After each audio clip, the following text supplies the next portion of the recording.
Oui, Madame la Présidente, nous le savons, ça a déjà été évoqué à de nombreuses reprises au sein de notre Assemblée. 40 ans que les habitants de notre région attendent la ligne nouvelle entre Montpellier et Perpignan. Le chaînon manquant, que ce soit pour le fret d'ailleurs, le transport, et des passagers.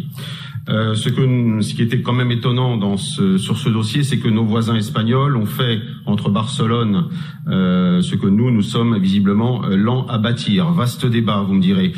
Cette portion, elle a déjà, vous le savez, été signalée au bord de la saturation dans un rapport de l'Observatoire datant de 2016. Son trafic avait d'ailleurs été totalement interrompu entre Sète et Béziers, coupant littéralement, il faut le rappeler, Narbonne et Perpignan du monde. Devant ces réalités, on peut encore une fois regretter les priorités budgétaires décidées ces dernières décennies, les rivalités incessantes, il faut le dire clairement, entre certains exécutifs de gauche et de droite, notamment dans mon département des Pyrénées-Orientales.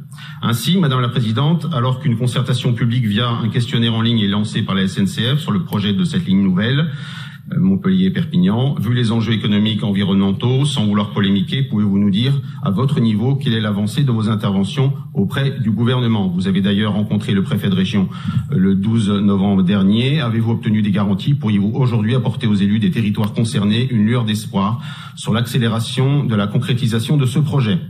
De plus, avez-vous obtenu des garanties quant au projet de tracé qui suscite, vous le savez, déjà de nombreuses interrogations? En effet, le contournement de Perpignan par l'ouest semble être envisagé, ce qui sonnerait comme un coup d'arrêt pour l'économie locale et Perpignan.